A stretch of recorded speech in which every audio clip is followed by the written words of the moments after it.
Hello everyone, this is Malay and you are watching the digital study point Bangla YouTube channel. প্রত্যেক দিনের ন্যায় আরও একটা নতুন ক্লাসে তোমাদের প্রত্যেককে জানাই স্বাগত। বিপিএসসি টিআরই 4.0 এর জন্য আমরা ডেডিকেটলি ক্লাসগুলো করিয়ে থাকি। এর আগে আমরা বিপিএসসির অল প্রিভিয়াস ইয়ার অর্থাৎ টিআরইর যে প্রিভিয়াস ইয়ারগুলো হয়েছে, টিআরই 1.0, টিআরই 2.0 এবং টিআরই 3.0, প্রত্যেকটা কোশ্চেন আমরা অলরেডি করিয়ে দিয়েছি। জেনারেল যে পেপারটা 40 নম্বর হয় সেই জেনারেল পেপারের এবং কম্পালসারি পেপারটা। বর্তমানে আমরা একটা নতুন সিরিজ শুরু করেছি, সেটা হচ্ছে বিগত 10 বছরের বিপিএসসিতে আসা প্রশ্নপত্র, অর্থাৎ বিপিএসসি অর্থাৎ বিহার পাবলিক সার্ভিস কমিশন দ্বারা আয়োজিত অন্যান্য যে পরীক্ষাগুলো হয় সেই পরীক্ষার প্রশ্ন থেকে সরাসরি কিন্তু বিপিএসসি টিআরই অর্থাৎ টিচার রিক্রুটমেন্ট এক্সামের পরীক্ষাতে কিন্তু কোশ্চেন রিপিট হয়। সেই কারণে আমাদের অবশ্যই লাস্ট 10 বছরের কোশ্চেনগুলো তোমাদের করে নিতে হবে। সেই জন্য আমরা তোমাদের উদ্দেশ্যে এই সিরিজটা শুরু করেছি। যদি সিরিজটা তোমাদের ভালো লাগে, তোমরা যদি পছন্দ করো, তাহলে সিরিজটা আমরা কন্টিনিউ করব। তার জন্য তোমরা অবশ্যই কমেন্ট করো। এর আগের ভিডিওতে অনেকেই পছন্দ করেছো, কমেন্ট করেছো, সেই কারণে আমরা নেক্সট ভিডিওটা আনছি। এই ভিডিওর মাধ্যমে, এই ক্লাসের মাধ্যমে তোমরা কী পাবে? এই ক্লাসের মাধ্যমে টিআরই অর্থাৎ টিচার রিক্রুটমেন্ট এক্সামের সিলেবাসের ওপর ভিত্তি করে যেটুকু কোশ্চেন এসেছে বিপিএসসিতে সেই কোশ্চেনগুলো আমরা অ্যানালাইসিস করব, যেটা আপকামিং টিআরই 4.0 এর জন্য খুবই গুরুত্বপূর্ণ হতে চলেছে। এর মধ্যে থাকছে আইএনএম অর্থাৎ ইন্ডিয়ান ন্যাশনাল মুভমেন্ট এবং জিওগ্রাফি, তার সাথে থাকছে সায়েন্স, এবং পরবর্তীতে আমরা এই পরীক্ষায় আসা ম্যাথগুলো আমরা আলোচনা করে দেবো। অর্থাৎ যে সিলেবাস ভিত্তিক যে ম্যাথগুলো, আমরা সেই ম্যাথগুলোকেই প্রিভিয়াস ইয়ার থেকে নিয়ে তোমাদের সামনে উপস্থাপন করব। আপাতত এই ক্লাসটা আমরা যেমন প্রিভিয়াস ইয়ারের ক্লাসটা সন্ধ্যে 6টায় করছিলাম, এটাও ঠিক তোমরা রেগুলারলি সন্ধ্যে 6টা অথবা 7টার মধ্যে পাবে। এই ক্লাসগুলো তোমরা অবশ্যই অ্যাটেন্ড করো, কারণ এই ক্লাসগুলো তোমাদের জন্য অনেকটাই ইনফরমেটিভ এবং হেল্পফুল হতে চলেছে। চলো বেশি দেরি না করে আজকের ক্লাসের প্রথম প্রশ্নে যাওয়া যাক। তার আগে বলে রাখি, এর আগের দিনে যে ক্লাস করিয়েছিলাম অর্থাৎ ক্লাস 1, সেখানে একটা কোশ্চেন অর্থাৎ ফার্স্ট কোশ্চেনটাই বাই চান্সলি আমার ভুল অ্যান্সার দেওয়া হয়েছিল। সেই অ্যান্সারটা আমি আগে কারেকশান করে দিচ্ছি। তোমরা যারা দেখেছিলে তারা অবশ্যই এই ভিডিওর মাধ্যমে সেটা কারেকশান করে দিও, এবং তোমাদের বন্ধুদের মধ্যেও এই ক্লাসটা অবশ্যই শেয়ার করো যারা এই পরীক্ষাগুলোর সাথে যুক্ত রয়েছে বা এই পরীক্ষাগুলো আপকামিংয়ে দেবে। তোমরা অবশ্যই ভিডিওটা শেয়ার করো, কারণ তোমরা লাইক শেয়ার করলে আমরা মোটিভেট হব, মোটিভেট হলে তোমাদের সামনে আরও ভালো ভালো ক্লাস উপহার দিতে পারবো। আজকের ক্লাসটা শুরু করার আগে একটা কারেকশান করিয়ে দিই তোমাদেরকে। এর আগের দিনে আমি যে ক্লাসটা দিয়েছিলাম অর্থাৎ ক্লাস নাম্বার 1-এর ফার্স্ট কোশ্চেন ছিল, দেখো, in India Yarlung Zangbo river. Yarlung Zangbo রিভারটা ইন্ডিয়ায় কী নামে পরিচিত হয়েছে? এবার আমি সেক্ষেত্রে অ্যান্সার বলেছিলাম ইন্দাস রিভার। আমি এই ভিডিওতে সেটা কারেকশান করে দিচ্ছি, বা এই ক্লাসে আমরা কারেকশান করে নিই যে ইন্দাস রিভার হবে না, এক্ষেত্রে সঠিক অ্যান্সার হবে ব্রহ্মপুত্র।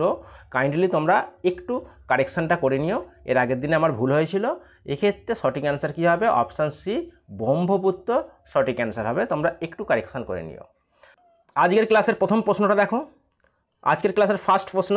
এটা বলে রাখি, এটা 57তম বিপিএসসির কোশ্চেনগুলো আমি তুলে নিয়েছি। 57তম যে বিপিএসসির প্রিলিমিনারি কোশ্চেন, সেই কোশ্চেনগুলো আমি নিয়ে নিয়েছি। এর আগের দিনে 66তম করিয়েছিলাম, আজকে 57তম করাচ্ছি, এবং এটা পরবর্তীতে সিরিজ অনুযায়ী আমরা আনবো। আপাতত দ্য স্মলেস্ট অর্গানিজম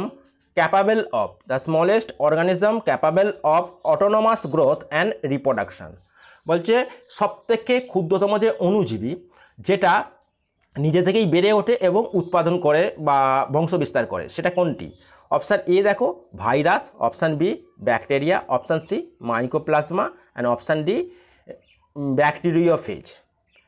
এক্ষেত্রে সঠিক অ্যান্সার কী হবে? এক্ষেত্রে সঠিক অ্যান্সার হয়ে যাবে অপশান সি, মাইকোপ্লাজমা হয়ে যাবে এই প্রশ্নের সঠিক অ্যান্সার। নেক্সট 2 নম্বর কোশ্চেনটা দেখো, question number 2। How many member are elected from the Bihar to the Lok Sabha? অর্থাৎ লোকসভায় বিহারের সিট কত? অপশান এ বলা রয়েছে 20টি, অপশান বি 30, অপশান সি 35, আর অপশান ডি 40। এক্ষেত্রে অনেকেই হয়তো এই অ্যান্সারটা জানো। এক্ষেত্রে সঠিক অ্যান্সার হয়ে যাবে অপশান ডি। এটা অ্যাকচুয়ালি রাষ্ট্রবিজ্ঞানের কোশ্চেন হলো, যেহেতু বিহার রিলেটেড এবং বিহার রিলেটেড এই কোশ্চেনটা রিপিট হতে পারে, সেই কারণে আমি তোমাদের সামনে এই কোশ্চেনটাও করিয়ে দিলাম। বিহারের লোকসভার, অর্থাৎ বিহার জিকের পার্ট থেকে এটা আসতে পারে। বিহারের লোকসভার সিট সংখ্যা কত? না 40টি। Option D is the correct answer. Next দেখো 3 নম্বরের কোশ্চেনটা দেখো, question number 3। What does infant mortality rate refer to? Infant কথার অর্থ হচ্ছে শিশু, মর্টালিটি মানে হচ্ছে মৃত্যু রেট, রেট মানে হচ্ছে হার, অর্থাৎ শিশু মৃত্যু হার বলতে কি বোঝানো হয়েছে, শিশু মৃত্যু হার বলতে আমরা কি বোঝাই। এক্ষেত্রে দেখো অপশানে কি রয়েছে, অপশান রয়েছে the ratio of number of children who die before their 5th birthday, অর্থাৎ শিশু সেই সমস্ত শিশুর সংখ্যা যারা তাদের 5 বছর হওয়ার আগে, 5th বার্থডে মানে 5 বছর হওয়ার আগেই মারা গেছে, out of every 1000 live birth, অর্থাৎ প্রতি 1000 জন জীবিত শিশুর সাথে যে অনুপাত, অর্থাৎ প্রতি 1000 জন জীবিত শিশুর সাথে ধরো কোনো 5 বছর হওয়ার আগে মোট 100টা শিশু মারা গেল, তাহলে এদের যে অনুপাত, এই অনুপাতটা হচ্ছে প্রতি 1000-এ 100 জন যে মারা যাচ্ছে, এটাই হচ্ছে ইনফ্যান্ট মর্টালিটি রেট, এটা বলতে চাওয়া হয়েছে। তাহলে অপশান এ হবে, নাকি the ratio of the number of children, সেই সমস্ত শিশুর সংখ্যার অনুপাত who die before their 1st birthday, অর্থাৎ 1 বছর পূর্ণ হওয়ার আগে যখন কোনো শিশু মারা যায় তাদের সেই মৃত্যুর সংখ্যা out of every 1000 live birth, ওই একই রকম, মানে প্রতি 1000-এ 1 বছর হওয়ার আগে কোনো শিশুর যে মৃত্যু হচ্ছে তাদের অনুপাতটাই হচ্ছে ইনফ্যান্ট মর্টালিটি রেট। নাকি বলা হয়েছে the ratio of a number of children who die before their 5th birthday out of every 100 live births, অর্থাৎ প্রতি 100 জন জীবিত শিশুর সাথে 5 বছর হওয়ার আগে যখন কোনো শিশু মারা যাচ্ছে তাদের যে সংখ্যা, সেই সংখ্যার অনুপাতকে মর্টালিটি রেট বলা হচ্ছে, ইনফ্যান্ট মর্টালিটি রেট। এক্ষেত্রে বলে রাখি যে কোনো শিশু 0 থেকে 1 বছরের মধ্যে, অর্থাৎ 0 থেকে 1 বছরের মধ্যে যতগুলো শিশু মারা যাচ্ছে তার সংখ্যা এবং 1000 জন যে জীবিত শিশু রয়েছে তার জীবিত যে জন্ম হয়েছে সেই জন্মের সংখ্যা, এদের মধ্যে যে অনুপাত সেটাই হচ্ছে ইনফ্যান্ট মর্টালিটি রেট। তাহলে আমাদের option B is the correct answer হয়ে যাবে। তাহলে এক্ষেত্রে আমাদের কী হবে, অপশান বি এরটা সঠিক অ্যান্সার হবে। The ratio of the number of children who die before their 1st birthday out of every 1000 live birth. বোঝা গেছে? নেক্সট দেখো the process of split in the Congress in the early year of 20th century began over. 20th সেঞ্চুরির প্রথম দিকে কংগ্রেসের যে spelled হওয়ার, অর্থাৎ বিভাজন হওয়ার যে পদ্ধতিটা কিসের ওপর নির্ভর করে। অপশান এ দেখো strategies of the Congress movement, কংগ্রেসের মধ্যে যে নীতিগত পার্থক্য সেই কারণে, নাকি option B objective of the Congress movement, কংগ্রেসের মধ্যে যে মুভমেন্ট হয়েছিল সেইটার অবজেক্টিভ উদ্দেশ্যগতভাবে, নাকি participate of the people in Congress movement, কংগ্রেসের অংশগ্রহণের ক্ষেত্রে এটা বিভাজন দেখা গিয়েছিল। এক্ষেত্রে বলে রাখি স্ট্র্যাটেজির জন্যই কিন্তু তাদের মধ্যে বিভাজন দেখা গিয়েছিল। আমরা যদি খেয়াল করি সালটা ছিল 1907। 1907-এ কী ছিল, সুরাট অধিবেশন হয়েছিল। এই সুরাট অধিবেশনে কংগ্রেস দুটো দলে বিভাজিত হয়েছিল, বিভাজন হয়েছিল। কী বলতো, একটা ছিল নরমপন্থী এবং আর একটা ছিল চরমপন্থী। এবার এই চরমপন্থীর মধ্যে যে বিভাজনটা ঘটলো তার প্রধান উদ্দেশ্য ছিল কিন্তু স্ট্র্যাটেজি, তাদের নীতিগত পার্থক্য ছিল। নরমপন্থীরা আবেদন নিবেদন নীতিতে বিশ্বাসী ছিল, কোনো রকম অহিংসা পথ অংশগ্রহণ করছিল না বা যেতে রাজি ছিল না, কিন্তু চরমপন্থীরা ভেবেছিল যে আবেদন নিবেদনের মাধ্যমে ইংরেজদের থেকে কোনো রকম দাবি আদায় করা যাবে না। এই যে নীতিগত পার্থক্য, এই নীতিগত পার্থক্যের কারণেই তাদের মধ্যে কিন্তু বিভাজনটা শুরু হয়েছিল, যেটা অবশ্য 1916 সালে এদের সমাপ্তি ঘটেছিল। 1916 সালে এদের সমাপ্তি ঘটেছিল। 1916 সালের কোন অধিবেশনে বসেছিল এটা তোমরা কমেন্ট করে জানাও। 1916 সালের কোন অধিবেশনে চরমপন্থী নরমপন্থী দল আবার সংমিশ্রিত হয়েছিল বা মিলে গিয়েছিল, কোন অধিবেশনে সেটা জানাও। নেক্সট দেখো 4 নম্বর কোশ্চেনটা হলো, 4 নম্বরটা দেখতেই পাচ্ছ, অপশান এ অ্যান্সার। নেক্সট দেখো 5 নম্বর কোশ্চেন নাম্বার 5 দেখো, which round table conference held in 1932। এটাও কিন্তু রিপিটেড কোশ্চেন, মানে এটা টিআরইতে এসেছে, অর্থাৎ টিচার রিক্রুটমেন্ট এক্সামে কিন্তু এই কোশ্চেনটা এসেছে। এটা আমরা কোন কোশ্চেন করাচ্ছি, আমরা এটা কিন্তু বিপিএসসি প্রিলিমিনারি যে পরীক্ষা হয়েছে, বিপিএসসির 56তম যে বিপিএসসির প্রিলিমিনারি পরীক্ষা, অর্থাৎ আমাদের এখানে যেমন ডব্লিউবিসিএস পরীক্ষাটা হয় পাবলিক সার্ভিস কমিশনের মাধ্যমে, ওখানেও কিন্তু পিএসসির মাধ্যমে ওই উঁচু স্তরের অফিসার নিয়োগের ক্ষেত্রে পরীক্ষা হয়। তার প্রিলিমিনারি কোশ্চেনগুলো আমরা আলোচনা করছি, কারণ প্রিলিমিনারি কোশ্চেনের যে সিলেবাসটা টিআরিতে রয়েছে সেই কোশ্চেনগুলো আমরা নিচ্ছি। দেখতে পাচ্ছ হুবহু সেইখান থেকে কোশ্চেন কিন্তু কমন আসছে, তাই আমাদের এই কোশ্চেনগুলো করাচ্ছি। তা 1932 সালে কোন গোলটেবিল বৈঠক হয়েছিল? অপশান এ দেখো first, option B second, option C third, আর অপশান ডি ফোর্থ। আমরা জানি 3টে গোলটেবিল বৈঠক হয়েছিল, চতুর্থটা হয়নি। প্রথমটা কবে হয়েছিল? প্রথমটা হয়েছিল 1930, তারপরটা কিন্তু 1931 সালে, এবং তারপরেরটা হয়েছিল 1932 সালে। মানে বুঝতে পারছো থার্ডটা যেটা হয়েছে সেটা কিন্তু 1932 সালে। তাহলে এক্ষেত্রে আমাদের সঠিক অ্যান্সার কী হচ্ছে? এক্ষেত্রে সঠিক অ্যান্সার অপশান সি হবে। দেখো এক্ষেত্রে আমাদের সঠিক অ্যান্সার কি? অপশান সি, মানে তৃতীয় গোলটেবিল বৈঠক হয়েছিল 1932 সালে। এবার গোলটেবিল বৈঠক সম্বন্ধে বিস্তারিতটা আমরা এখানে আলোচনা করে দিচ্ছি, তোমরা একবার দেখে নাও, রিভিশন হয়ে যাবে। প্রথম গোলটেবিল বৈঠক যেটা নভেম্বরের 1930 সালে হয়েছিল, এবং এটা পরবর্তী বছর জানুয়ারি পর্যন্ত চলেছিল, জানুয়ারির 31 পর্যন্ত এই অধিবেশনটা চলেছিল। নেক্সট দেখো দ্বিতীয় গোলটেবিল বৈঠক যেদিকে, সেটা সেপ্টেম্বর 1931 সালে শুরু হয়েছিল, এবং এটা ওই নভেম্বর 1931 পর্যন্তই চলেছিল, মানে 1931 সালের পর্যন্ত চলেছিল দ্বিতীয় গোলটেবিল বৈঠক। তৃতীয় গোলটেবিল বৈঠক হচ্ছে নভেম্বর 1932 সাল থেকে ডিসেম্বর পর্যন্ত চলেছিল, ডিসেম্বর 1932 সাল পর্যন্ত এই গোলটেবিল বৈঠকটা চলেছিল। এবার এখান থেকে আরও একটা প্রশ্ন আসে, সেটা হচ্ছে 3টে গোলটেবিল বৈঠকেই অংশগ্রহণ করেছিল কোন ব্যক্তি? সেক্ষেত্রে সঠিক অ্যান্সার হচ্ছে বি আর আম্বেদকর এবং তেজ বাহাদুর সাপ্রু। তাহলে বি আর আম্বেদকর আর তেজ বাহাদুর সাপ্রু এনারা 3টে গোলটেবিল বৈঠকেই পার্টিসিপেট করেছিলেন। এরপর গান্ধীজি দ্বিতীয় গোলটেবিল বৈঠকে অংশগ্রহণ করেছিলেন। কংগ্রেসের হয়ে, মানে কংগ্রেসের প্রতিনিধিত্ব হয়ে দ্বিতীয় গোলটেবিল বৈঠকে গান্ধীজি যোগদান করেছিলেন। তাহলে গান্ধীজি কোন বৈঠকে যোগদান করেছিলেন? দ্বিতীয় গোলটেবিল বৈঠকে যোগদান করেছিলেন, এবং তিনি আইন অমান্য আন্দোলনটা সেই সময় স্থগিত রেখেছিলেন। পরবর্তীতে এই গোলটেবিল বৈঠকে তার যথাযথ দাবিগুলো মেনে নেওয়া হয়নি বলে আবার তিনি দেশে ফিরে এসে নতুন করে আইন অমান্য আন্দোলনটাকে সূচনা করেছিলেন। নেক্সট দেখো question number 6, one of the popular beliefs in Bihar during the non-cooperation movement of 1920 to 1922 was that victory would be came of them because Gandhi। এখানে বলা হয়েছে বিহারে 1920 এবং 22 সালের মধ্যে যে নন কোঅপারেশন মুভমেন্ট হয়েছিল, মানে অসহযোগ আন্দোলন হয়েছিল বিহারে, সেখানে সেটা জয়লাভ করেছিল। মানে তার প্রধান কারণ গান্ধীজি কোনটির প্রতি বিরোধিতা করেছিল? দেখো, was the epitome of dharma নামক একটা কর, সেই করটাকে অবলুপ্তি করার জন্য। Option B was an accomplished politician, মানে পলিটিশিয়ানদের অ্যাকমপ্লিশড করার জন্য, নাকি option C knew the way of defeat of English, অর্থাৎ ইংরেজদেরকে পরাজিত করার একটা নতুন পথ আবিষ্কার করা হয়েছিল, নাকি নিউ ইংলিশ, অর্থাৎ ইংরেজদেরকে পরিচিতি লাভ করেছিল। এক্ষেত্রে সঠিক অ্যান্সার কী হবে? এক্ষেত্রে সঠিক অ্যান্সার হবে option A was the epitome of dharma নামক যে কর, সেই করটাকে অবসান ঘটিয়েছিল বা অবলুপ্তি করানোর ক্ষেত্রে এরা উল্লেখযোগ্য ভূমিকা গ্রহণ করেছিল। তাহলে option A is the correct answer. Next দেখো, হু পেন্ট দ্য ফলোয়িং লাইন, মানে কে এই নিম্নের লাইনটি বলেছিল বা লিখেছিলেন?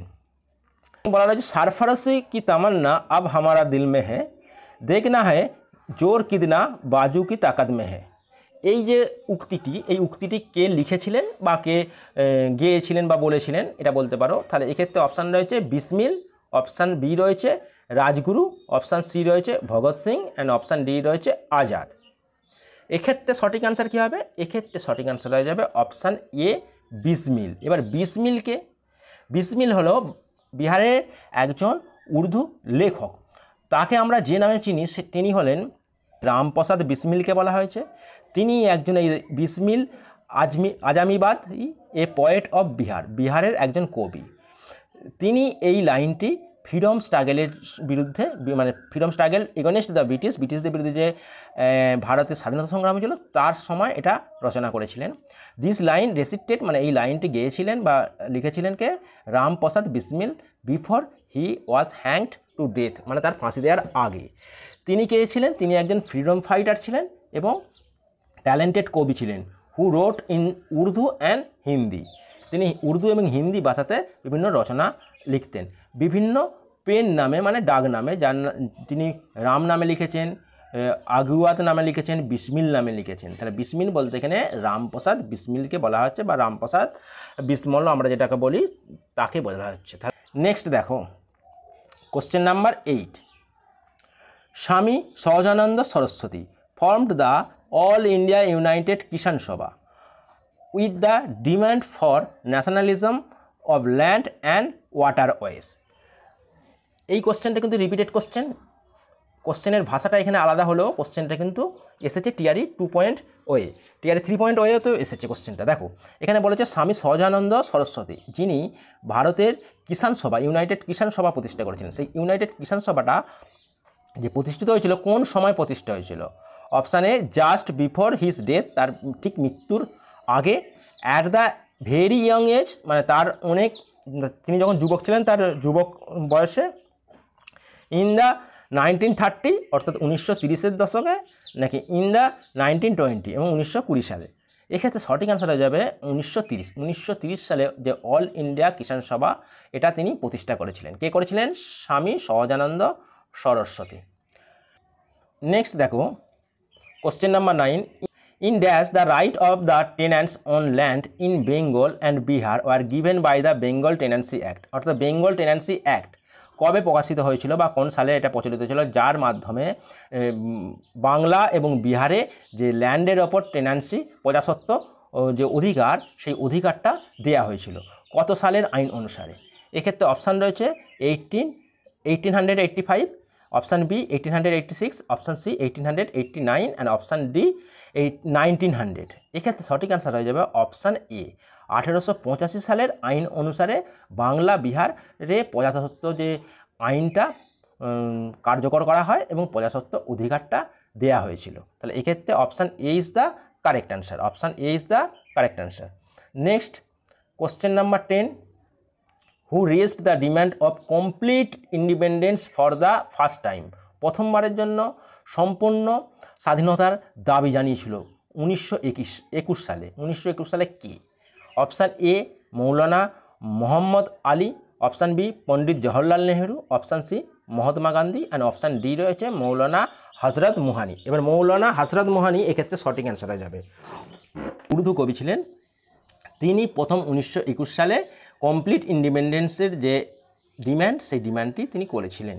এবার বলে রাখি জওহরলাল নেহরু পূর্ণ স্বরাজ, এই কমপ্লিট ইন্ডিপেন্ডেন্স কথার অর্থ হচ্ছে পূর্ণ স্বরাজ, এই পূর্ণ স্বরাজ হিসেবে ভারতকে ঘোষণা করেছিলেন 1929 সালে লাহোর অধিবেশনে, এবং ভারতের প্রথম তিরঙ্গা পতাকা এখানে উত্তোলন করা হয় এবং ভারতকে স্বাধীন হিসেবে ঘোষণা করা হয়। সেই কারণে 1930 সালের 26শে জানুয়ারি থেকে স্বাধীনতা পালন শুরু হয়।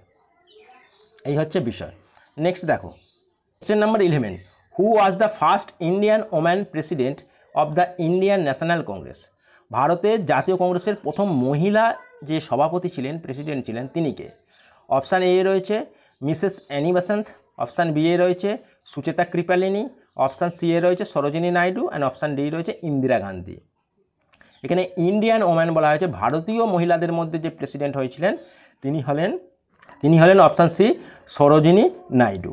Option C is the correct answer. আর যদি first woman president in Indian national Congress বলতো সেক্ষেত্রে কিন্তু অ্যানি বেসান্থ হতো, আর ইন্ডিয়ান ওম্যান বলে দিলে তো সেক্ষেত্রে সরোজিনী নাইডু হবে। যদি শুধু ইন্ডিয়ান না দিয়ে বলতো who was the first woman president in Indian national Congress, সেক্ষেত্রে কিন্তু অ্যানি বেসান্থ অ্যান্সার হওয়ার কথা ছিল। যেহেতু এখানে ইন্ডিয়ান বলেছে, ভারতীয় মহিলা বলে দেয়, তখন অপশান সি অর্থাৎ সরোজিনী নাইডু তোমাদের বেছে নিতে হবে। তাহলে এক্ষেত্রে সঠিক answer option C. Next question number 12 দেখো। Where did madam Cama hoist the first tricolour flag in 1907, 1907 সালে প্রথম তিরঙ্গা পতাকা উত্তোলন করেছিলেন মাদাম কামা। তিনি কোথায় এই উত্তোলন করেছিলেন? Option A London, option B Paris, option C Moscow and option D Stuttgart. এক্ষেত্রে সঠিক অ্যান্সার কী হবে? এক্ষেত্রে সঠিক অ্যান্সার হয়ে যাবে অপশান ডি স্টুটগার্ট। এই স্টুটগার্ট জায়গাটি জার্মানিতে অবস্থিত। স্টুটগার্ট জায়গাটি অ্যাকচুয়ালি জার্মানিতে অবস্থিত। দেখো এ থেকে যে ইনফরমেশানটা রয়েছে সেটা আমি তোমাদের দেখিয়ে দিই। অন আগস্ট 21, 1907, 1907 সালে 21শে August, an international socialist conference, একটা ইন্টারন্যাশনাল সোশ্যালিস্ট কনফারেন্স আয়োজন করা হয়েছিল। কোথায়? At Stuttgart, a city in Germany. It was the occasion that Bhikaiji Rustomji Cama unfurled the first version of Indian national flag, অর্থাৎ ভারতের প্রথম জাতীয় পতাকা ফার্স্ট ভার্সন যেটা উত্তোলন করেছিলেন। কোথায়? না জার্মানিতে। কে করেছিলেন? না ভিকাজি রস্তমজি কামা, যাকে আমরা সংক্ষেপে মাদাম কামা নামে চিনি। ইনি ভারতের বিপ্লববাদের জননী বলা হয়, এনাকে ভারতের বিপ্লববাদের জননী বলা হয়। এবং এই যে ট্রাই কালার ফ্ল্যাগটা ছিল, কী কী কালার ছিল দেখে নাও। এই তিরঙ্গা পতাকা সেটা ছিল গ্রিন, স্যাফরন এবং রেড। গ্রিন, স্যাফরন এবং রেড স্ট্রিপের একটা ফ্ল্যাগ ছিল। ফ্ল্যাগটা তোমাদের দেখিয়ে দিচ্ছি। দেখো জাতীয় পতাকা ডিজাইন করা হয়েছিল সেই সময়। এখানে 8খানা মোট পদ্ম রয়েছে। এই 8টা পদ্ম মানে ভারতে তখন 8টা প্রাদেশিক যে অঞ্চল ছিল, প্রভিন্স, ইন্ডিয়ান প্রভিন্স, 8টা ইন্ডিয়ান প্রভিন্সকে প্রতিনিধিত্ব করতো এই 8টা পদ্ম। এবং সূর্য এবং চাঁদ, চাঁদ হচ্ছে মুসলমানদের প্রতীক আর সূর্য হচ্ছে হিন্দুদের প্রতীক। হিন্দু এবং মুসলমানদের সংমিশ্রিত ঐক্য এবং যে 8টা প্রভিন্স ছিল সেই 8টা প্রভিন্সের প্রতিনিধিত্ব সহকারে এই পতাকাটা উত্তোলন করা ছিল। ওপরে ছিল সবুজ, মাঝখানে ছিল স্যাফরন এবং সবার নিচে ছিল রেড স্ট্রিপ। এই হচ্ছে পতাকাটা। আর ইনি হলেন মাদাম কামা। নেক্সট দেখো question number 13, who was the founder of Nalanda university? Nalanda বিশ্ববিদ্যালয় কে প্রতিষ্ঠা করে? যেহেতু বিহারের পরীক্ষা সেহেতু এই কোশ্চেনটা একটা কমন কোশ্চেন, তোমাদের অবশ্যই জানা উচিত। আর অনেকেই জানো হয়তো যে নালন্দা বিশ্ববিদ্যালয় প্রতিষ্ঠা করেছিলেন অপশান বি কুমারগুপ্ত। এক্ষেত্রে কুমারগুপ্ত সঠিক অ্যান্সার হয়ে যাবে। কোশ্চেন নাম্বার 14 দেখো, at which place in Bihar Gandhiji had his first satyagraha? বিহারের কোন জায়গায় গান্ধীজি তার প্রথম সত্যাগ্রহ করেছিলেন? প্রথম সত্যাগ্রহ বললেই আমরা অবশ্যই আমাদের যে সালটার কথা মনে পড়ে সেটা হচ্ছে 1917। 1917 সালে চম্পারণ সত্যাগ্রহ হয়েছিল। তাহলে option A is the correct answer হয়ে যাবে, চম্পারণ সত্যাগ্রহ হয়েছিল। নেক্সট কোশ্চেন নাম্বার 15 দেখো, who was the president of Gaya session? এটাও কিন্তু টিআরই কোশ্চেনে মানে বিপিএসসি টিআরই 3.0 এর কোশ্চেনে রিপিট হয়েছে এবং 1.0 ওই কোশ্চেন টেস্টে। Gaya session of Indian national Congress held in 1922। এখানকার প্রেসিডেন্ট কী ছিল? অনেকবার এই কোশ্চেনটা আমি করিয়ে দিয়েছি আমাদের ইউটিউব চ্যানেলে। তার সাথে সাথে আমাদের যে পেড কোর্স চালু হয়েছে পেড কোর্সেও আমরা এটা আলোচনা করেছি। এই প্রেসিডেন্ট কে ছিল? গায়া সিজনের president Chittaranjan Das, S N. Banerjee, doctor Rajendra Prasad এবং হাকিম আজমল খান। বলো কোনটা হয়ে যাবে? এক্ষেত্রে সঠিক অ্যান্সার হয়ে যাবে অপশান এ, চিত্তরঞ্জন দাস ছিলেন গায়া সিজনের 1922 সালের প্রেসিডেন্ট। নেক্সট দেখো question number 16, new lamps for old was the series of article that criticise the Congress for being out of touch with the proletariat. Who was the author of this article? অর্থাৎ এই new lamp for old নামে একটা article প্রকাশিত হতো, সেই যে আর্টিকেলে কংগ্রেসকে criticise করা হয়েছিল সেই আর্টিকেলটার লেখককে? Option A Aurobindo Ghosh, option B A O. Hume, option C G K. Gokhale অর্থাৎ Gopalkrishna Gokhale, and option D B G. Tilak অর্থাৎ বাল গঙ্গাধর তিলক। এক্ষেত্রে সঠিক অ্যান্সার হবে অপশান এ অরবিন্দ ঘোষ। তাহলে নিউ ল্যাম্পস ফর ওল্ড এই যে আর্টিকেলটা কে লিখেছেন? না Aurobindo Ghosh. Question number 17, by which name is Jayaprakash Narayan known? Jayaprakash Narayan কী নামে পরিচিত? খুবই একটা easy question. Option A Lokmanya, option B Loknayak, option C Lokhitwadi, and option D Lokneta. তাহলে এক্ষেত্রে সঠিক অ্যান্সার কী হবে? জয়প্রকাশ নারায়ণ লোকনায়ক নামে পরিচিত। লোকমান্য নামে কে পরিচিত? লোকমান্য নামে পরিচিত বাল গঙ্গাধর তিলক। বাল গঙ্গাধর তিলক অর্থাৎ আমরা যাকে বি.জি. তিলক বলি, বি.জি. তিলক। নেক্সট দেখো 17 নম্বর কোশ্চেন, জয়প্রকাশ নারায়ণ লোকনায়ক নামে পরিচিত। Question number 18, which country has the largest coastal line? Largest coastal line অর্থাৎ লাইন মানে সমুদ্র তীরবর্তী যে সীমারেখা, সেই সীমারেখা সবচেয়ে বড় কোন দেশে রয়েছে? Option A USA, option B Australia, option C Canada আর অপশান ডি ইন্ডিয়া। এক্ষেত্রে সঠিক অ্যান্সার হয়ে যাবে অপশান সি কানাডা। কানাডার সবথেকে বড় কোস্টাল লাইন রয়েছে।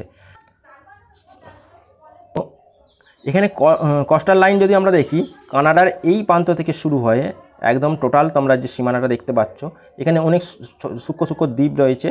এই দ্বীপগুলো টোটালি একটা করে কোস্টাল লাইন সৃষ্টি করেছে। সেক্ষেত্রে কানাডার এই সীমারেখাটা সবথেকে বেশি রয়েছে। তাহলে দেখতে পাচ্ছ সবার টপ মোস্ট যে কান্ট্রি, তার মধ্যে টপে রয়েছে কানাডা, তারপর দ্বিতীয় রয়েছে নরওয়ে। নরওয়ে বলতে এই দেশটাকে বোঝানো হচ্ছে। ইন্দোনেশিয়া, তারপর ইন্দোনেশিয়া বলতে ব্লু কালারটা রাশিয়া। রাশিয়া মানে এই অংশটা, রাশিয়ার এই অংশটা সমুদ্র তীরবর্তী অঞ্চলের মধ্যে পড়ছে এবং এইখানের কিছুটা অংশ রয়েছে। তারপর রয়েছে ফিলিপাইন্স। এরপর জাপান। জাপান মানে হচ্ছে জাপানের এই ছোট্ট দ্বীপটা হচ্ছে জাপান, এবং রয়েছে অস্ট্রেলিয়া। অস্ট্রেলিয়া এই অংশটা। তাহলে অস্ট্রেলিয়া কত নম্বরে রয়েছে দেখে নাও, ইন্ডিয়া 7th নম্বরে রয়েছে। তোমরা প্রথম 5টা মনে রাখতে পারো, সবচেয়ে বেশিটাই দিয়ে থাকে। এবার যদি বলে ইন্ডিয়া, ইন্ডিয়ার সর্বাধিক মানে ইন্ডিয়া সর্বাধিক যে সীমারেখা রয়েছে সেটা কোথায়? ইন্ডিয়ার যদি সর্বাধিক সীমারেখা বলি সেটা হচ্ছে গুজরাটে। গুজরাটের দীর্ঘতম সীমারেখাটা রয়েছে বা কোস্টাল লাইনটা অবস্থান করছে। নেক্সট দেখো, question number 19, which of the following drainage system fall into bay of Bengal?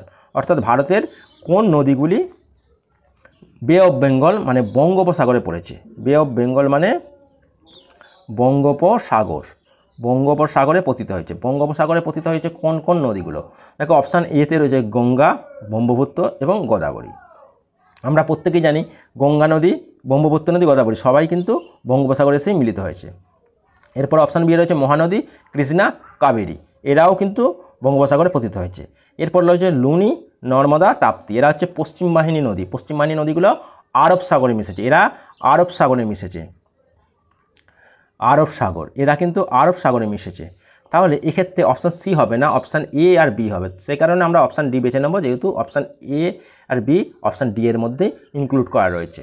তাহলে আমরা একবার ড্রেনেজ সিস্টেমটা দেখে নিই। এখানে দেখো,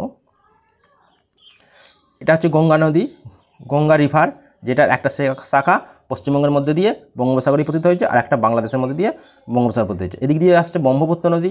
ব্রহ্মপুত্র নদীটা প্রবেশ করে একদম বাংলাদেশের মধ্যে গঙ্গার সাথে মিশেছে, অর্থাৎ পদ্মার সাথে মিশে সেই বঙ্গোপসাগরেই পতিত। দেখব মহানদী, এটা হচ্ছে মহানদী, এটাও বঙ্গোপসাগরে পড়েছে। গোদাবরী বঙ্গোপসাগরে পড়েছে। এরপর যে অপশানে ছিল কাবেরী, কাবেরীটাও বঙ্গোপসাগরে, কৃষ্ণা এটাও বঙ্গোপসাগরেই পড়ছে। আমরা টোটাল যে সাগরটা দেখতে পাচ্ছি, এই টোটাল সাগরটা এখানে বঙ্গোপসাগর, তাই এখানে সব পূর্ব বাহিনী নদীগুলো বঙ্গোপসাগরে পড়ছে। পশ্চিম বাহিনী নদীগুলো আরব সাগরে মিশেছে। পশ্চিম বাহিনী নদীগুলোর মধ্যে রয়েছে নর্মদা, তাপ্তি আর লুনি নদীটা এই জায়গাটাতে রয়েছে, যেটা বঙ্গোপসাগরে আসে না। এখানে কচ্ছের রন বলে একটা জায়গা রয়েছে, সেইখানে মিলিত হচ্ছে। The oldest oil field in India, ভারতে প্রাচীনতম তৈলক্ষেত্র কোনটি? Option A Bombay high, Maharashtra, option B Ankleshwar, Gujarat, option C Navagam, Gujarat, and option D Digboi, Assam. এখানে ওল্ডেস্ট বলা হচ্ছে, ওল্ডেস্ট বলো বা ফার্স্ট বলো, প্রথম যদি বলে বা প্রাচীনতম বলে, সেক্ষেত্রে দুটোরই অ্যান্সার হয়ে যাবে অপশান ডি ডিগবয়। অসমের ডিগবয় সবচেয়ে প্রাচীনতম বা প্রথম ইন্ডিয়ার তৈলক্ষেত্র, এটা বলতে পারো। সেক্ষেত্রে দেখো option D is the correct answer. এবং এখানকার যে অবস্থানগুলো একবার তোমরা মানচিত্রে খেয়াল করো, এই জায়গায় অবস্থান করছে ডিগবয়, এই জায়গাটাতে রয়েছে নুমালীগড়, এখানে রয়েছে দেখো বারাউনি, বারাউনিটা তোমাদের অবশ্যই, বারাউনি এটা তোমাদের অবশ্যই মনে রাখতে হবে, এটা একটা অয়েল ফিল্ড সেক্টর। এছাড়া রয়েছে তোমাদের অবশ্যই মনে রাখতে হবে মানালি, মুম্বাই, ম্যাঙ্গালোর, এছাড়া রয়েছে এটা চেন্নাই রয়েছে, এখানে রয়েছে বিশাখাপত্তনম, হলদিয়া, পশ্চিমবঙ্গের মধ্যে হলদিয়াটা খুবই গুরুত্বপূর্ণ। এগুলো তোমরা অবশ্যই মনে রেখো, এবং পানিপথ। নেক্সট দেখো,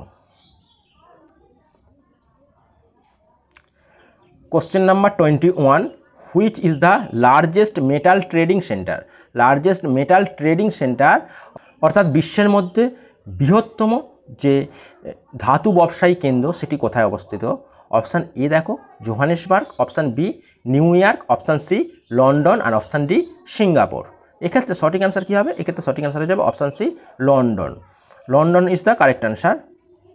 দেখো, the London metal exchange is world largest metal trading centre. লন্ডনের যে মেটাল এক্সচেঞ্জ অর্থাৎ LME, এটাই হচ্ছে world largest metal trading centre, metal trading centre. It is a commodities exchange in London, United Kingdom that deals in future and option on base metal such as aluminium, zinc, lead, copper, nickel। অর্থাৎ aluminium, zinc, copper, nickel এই সমস্ত ধাতুগুলোর মধ্যে যে exchange হয় সেইগুলো কিন্তু এখানে deal করা হয়। এবার এখানে যদি আমরা ছবিটা দেখি, এই সেন্টারটা দেখতে অনেকটা এই ধরনের। নেক্সট দেখো, কোশ্চেন নাম্বার 22, খেয়াল করো, একটু বড় রয়েছে। এখানে একটা ম্যাচিং দিয়েছে, একটা সিটি দিয়েছে এবং একটা রিভার দিয়েছে। কোন রিভার কোন শহরের মধ্যে দিয়ে প্রবাহিত হয়েছে সেটা বলতে হবে। অপশান এ দেখো, অপশান এতে রয়েছে রটারডাম, অপশান বি এ রয়েছে প্যারিস। অর্থাৎ এটা আমরা ওয়ার্ল্ডের সিটিগুলো দেখব, Rotterdam, Paris, option C Budapest, and option D রয়েছে ওয়াশিংটন। এখানে নদীগুলো রয়েছে সিন, অপশান বি এতে রয়েছে মানে 2 নম্বরে রয়েছে পটোম্যাক, 3-এ রয়েছে রাইন এবং 4-এ রয়েছে দানিউব। এবার দানিউব নদী কোথায় প্রবাহিত হয়েছে? এক্ষেত্রে দানিউব নদী হবে বুদাপেস্টে, অর্থাৎ বুদাপেস্টে দানিউব গেছে, ওয়াশিংটনে পটোম্যাক নদী গেছে, এবং সিন নদী কোথায় গেছে? সিন নদী আমরা প্রত্যেকেই জানি, সিন নদী ফ্রান্সের প্যারিসে সিন নদী, এবং রটারডামে রয়েছে রাইন নদী, অর্থাৎ জার্মানির রটারডাম, সেটাতে রাইন নদী প্রবাহিত হয়েছে। তাহলে এক্ষেত্রে আমরা কী পেলাম? এক্ষেত্রে আমরা যে অপশানটা পেলাম 3 পেয়েছি, তারপর পেয়েছি 1, তারপরে পেয়েছি 4, তারপরে পেয়েছি 2। তাহলে 3, 1, 4, 2 কত নম্বর অপশানে রয়েছে? দেখো অপশান সি এ রয়েছে। তাহলে option C is the correct answer. Next দেখো, এখানে ওয়ার্ল্ডের আমি কিছু নদীগুলো ইনক্লুড করে দিয়েছি, তোমরা দেখতে পারো। রাইন নদীটা এই জায়গাটা অবস্থান করছে, হ্যাঁ, দানিউব নদীটাও এই জায়গাটাতে রয়েছে। এছাড়া তোমরা দেখতে পারবে মিসৌরি নদী, হ্যাঁ, মিসিসিপি নদী এই জায়গাটাতে অবস্থান করছে, তিরচি নদী দেখানো রয়েছে। তোমরা এই ম্যাপটা চাইলে স্ক্রিনশট করে নিতে পারো, এবং আমি টোটাল পিডিএফটা আমাদের পেড গ্রুপে দিয়ে দেবো।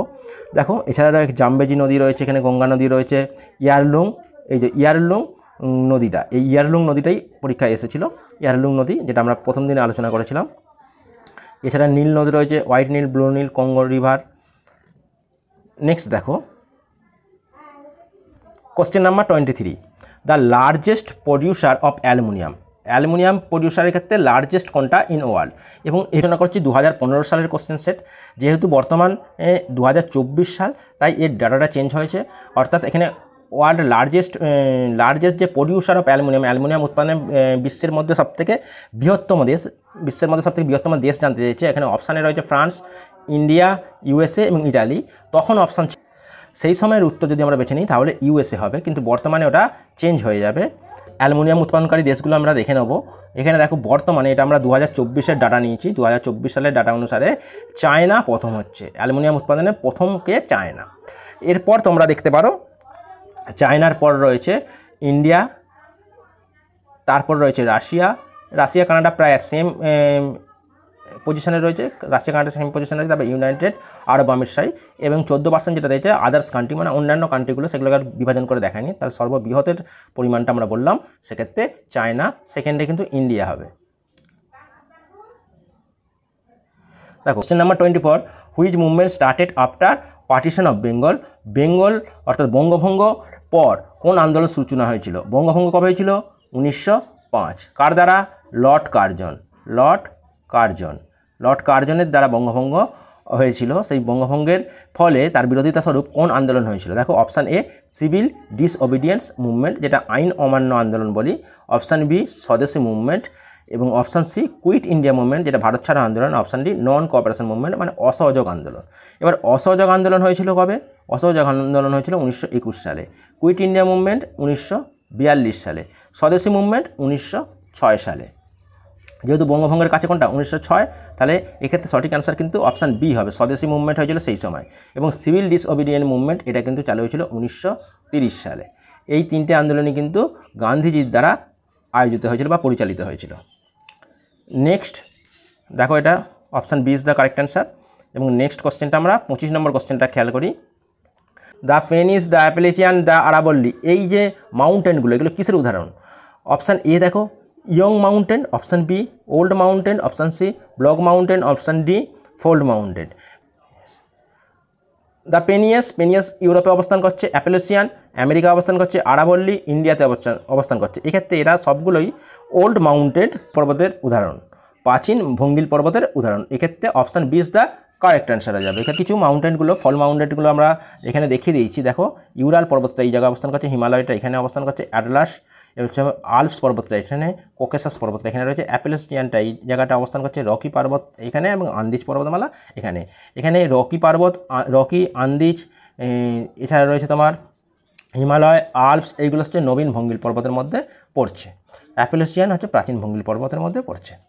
তা এই ছিল আজকের সেটের টোটাল 25টা কোশ্চেন। ক্লাসটা কেমন লাগলো তোমরা অবশ্যই জানিও।